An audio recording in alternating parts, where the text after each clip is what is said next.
ಇನ್ನು ದರ್ಶನ್ ಕೇಸ್ ವಿಚಾರಕ್ಕೆ ಬರೋಣ. ದರ್ಶನ್ ಅಂಡ್ ಗ್ಯಾಂಗ್ನಿಂದ ರೇಣುಕಾಸ್ವಾಮಿಯ ಹತ್ಯೆ ಕೇಸ್ ವಿಚಾರಕ್ಕೆ ಸಂಬಂಧಪಟ್ಟಂತೆ ಇವತ್ತು ಸೆಷನ್ಸ್ ಕೋರ್ಟ್ನಲ್ಲಿ ಟ್ರಯಲ್ ಕಂಟಿನ್ಯೂ ಆಗುತ್ತೆ.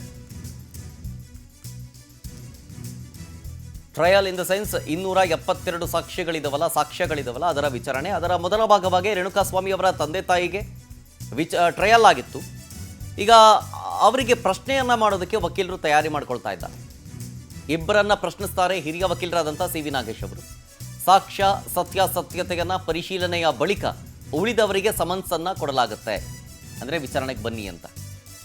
ಸೊ ಟ್ರಯಲ್ನ ಮೊದಲ ಭಾಗ ಅಥವಾ ಮೊದಲ ಹಂತ ರೇಣುಕಾಸ್ವಾಮಿ ಅವರ ತಂದೆ ಅವರಿಬ್ಬರನ್ನು ಕರೆಸಿ ಸಮನ್ಸ್ ನೀಡಿದ ನಂತರ ಅವರನ್ನ ಕೋರ್ಟ್ಗೆ ಹಾಜರುಪಡಿಸಲಾಗುತ್ತೆ. ಈ ಕೇಸ್ ವಿಚಾರಕ್ಕೆ ಸಂಬಂಧಪಟ್ಟಂತೆ ಒಂದಷ್ಟು ಮಾಹಿತಿಗಳನ್ನು ಕೊಡ್ತಾರೆ.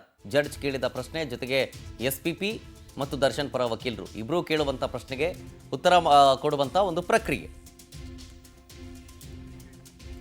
ಡೀಟೇಲ್ಸ್ ಕೊಡ್ತಾರೆ ಇದ್ರ ಬಗ್ಗೆ ನಮ್ಮ ಪ್ರತಿನಿಧಿ ವೆಂಕಟೇಶ್ ಲೈವ್ನಲ್ಲಿ. ವೆಂಕಟೇಶ್, ಈಗ ಸಾಕ್ಷಿ ಮತ್ತು ಸಾಕ್ಷ್ಯಗಳ ವಿಚಾರಣೆ 272 ಸಾಕ್ಷ್ಯಗಳ ವಿಚಾರಣೆ ಆಗ್ತಾ ಇದೆ. ಅದರ ಮೊದಲ ಭಾಗವಾಗಿನೇ ರೇಣುಕಾಸ್ವಾಮಿ ಅವರ ತಂದೆ ತಾಯಿಯ ವಿಚಾರಣೆ ಆಗಿದ್ದು. ಸೊ ಇವತ್ತು ಕೂಡ ಕಂಟಿನ್ಯೂ ಆಗುತ್ತೆ ಈ ಟ್ರಯಲ್. ಏನೇನಾಗುತ್ತೆ ಅಂತ? ಶರತ್, ರೇಣುಕಾಸ್ವಾಮಿ ಕೊಲೆ ಪ್ರಕರಣ ಸಂಬಂಧಪಟ್ಟಂತೆ ಏನು ಟ್ರಯಲ್ ಆರಂಭವಾಗಿದ್ದು, ಇದಕ್ಕೆ ಪ್ರಮುಖವಾಗಿ 2 ಸಾಕ್ಷಿಗಳನ್ನು ಅವರ ತಂದೆ ತಾಯಿ ರೇಣುಕಾಸ್ವಾಮಿ ತಂದೆ ತಾಯಿಯವರನ್ನು ಕೂಡ ಸಮನ್ಸ್ ಕೊಟ್ಟು ನ್ಯಾಯಾಲಯಕ್ಕೆ ಹಾಜರುಪಡಿಸಿದ್ರು. ಅದರಂತೆ ಕೂಡ ಏನು ಒಂದು ಕ್ರಾಸ್ ಎಕ್ಸಾಮಿನೇಷನ್ ಕೂಡ ಆಯಿತು. ಮೊದಲಿಗೆ ಅವರು ಬಂದು ಈ ಕೊಲೆ ಕೇಸ್ಗೆ ಸಂಬಂಧಪಟ್ಟಂತೆ ಏನೆಲ್ಲ ಆಯಿತು, ತಮ್ಮ ಮಗ ಏನು ಕೆಲಸ ಮಾಡ್ತಾ ಇದ್ದ, ಏನಾಯಿತು, ಅವರಿಗೆ ಕೊಲೆ ಬಗ್ಗೆ ಮಾಹಿತಿ ಹೇಗೆ ಸಿಕ್ತು ಅನ್ನೋದ್ರ ಬಗ್ಗೆ ಎಲ್ಲವನ್ನು ಎಕ್ಸ್ಪ್ಲೈನ್ ಮಾಡಿದ್ರು. ಅದಾದ ಬಳಿಕ ಆರೋಪಿಗಳ ಪರ ವಕೀಲರು ಕೂಡ ಕ್ರಾಸ್ ಎಕ್ಸಾಮಿನೇಷನ್ ಮಾಡಿದ್ರು. ಅದರಲ್ಲೂ ಕೂಡ ಪವಿತ್ರ ಪರ ವಕೀಲರಾಗಿರುವಂತಹ ಬಾಲನ್ ಅವರು ನಿರಂತರವಾಗಿ ಸುಮಾರು 2 ದಿನಗಳ ಕಾಲ ಒಂದು ಕ್ರಾಸ್ ಎಕ್ಸಾಮಿನೇಷನ್ ಅನ್ನು ಮಾಡಿದ್ರು. ಅದರಂತೆ ಉಳಿದ ಆರೋಪಿಗಳ ಪರ ವಕೀಲರು ಕೇವಲ ಒಂದು ಅರ್ಧ ಗಂಟೆಯಲ್ಲಿ ಒಂದು ಕ್ರಾಸ್ ಎಕ್ಸಾಮಿನೇಷನ್ ಮಾಡಿ ಮುಗಿಸಿರುವಂತದ್ದು. ಇವತ್ತು ದರ್ಶನ್ ಪರ ವಕೀಲರು ಕೂಡ ಸಿ ವಿ ನಾಗೇಶ್ ಅವರು ಅವರನ್ನ ಕ್ರಾಸ್ ಎಕ್ಸಾಮಿನೇಷನ್ ಅನ್ನ ಮಾಡ್ತಾರೆ. ಅಂದ್ರೆ ಈ ಕೊಲೆ ಕೇಸ್ಗೆ ಸಂಬಂಧಪಟ್ಟಂತೆ ಮಾಹಿತಿಗಳು ಹೇಗೆಲ್ಲ ಲಭ್ಯ ಆಯಿತು, ಪೊಲೀಸರ ತನಿಖೆಯ ಸಂದರ್ಭದಲ್ಲಿ ನಿಮ್ಗೆ ಯಾವ ವಿಚಾರಗಳನ್ನ ಹೇಳಿದ್ರು ಅನ್ನುವಂಥದ್ರ ಬಗ್ಗೆ ಕೂಡ ಆಗುತ್ತೆ.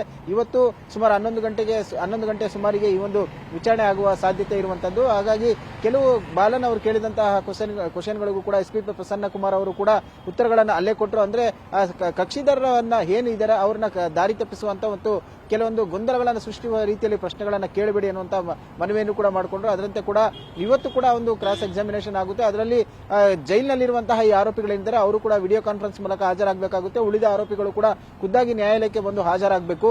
ಸೊ ಈ ಒಂದು ಕೇಸ್ ಕೂಡ ಈಗ ಸಾಕಷ್ಟು ಇಂಟ್ರೆಸ್ಟಿಂಗ್ ಅನ್ನ ಕ್ರಿಯೇಟ್ ಮಾಡ್ತಾ ಇರುವಂತದ್ದು. ಯಾಕಂದ್ರೆ ಉಳಿದ ಆರೋಪಿಗಳ ಪರವ ವಕೀಲರು ಕೇವಲ ಅರ್ಧ ಗಂಟೆಯಲ್ಲಿ ಒಂದು ಕ್ರಾಸ್ ಎಕ್ಸಾಮಿನೇಷನ್ ಅನ್ನು ಮಾಡಿ ಮುಗಿಸಿದ್ರು. ಆದರೆ ಪ್ರಮುಖವಾಗಿ ದರ್ಶನ್ ಮತ್ತು ಪವಿತ್ರ ಗೌಡ ಪರ ವಕೀಲರು ಕೂಡ ನಿರಂತರವಾಗಿ ಈ ಒಂದು ಎಕ್ಸಾಮಿನೇಷನ್ ಮಾಡೋದಕ್ಕೆ ಈಗ ಪ್ಲಾನ್ ಅನ್ನು ಮಾಡಿಕೊಂಡಿರುವಂತದ್ದು.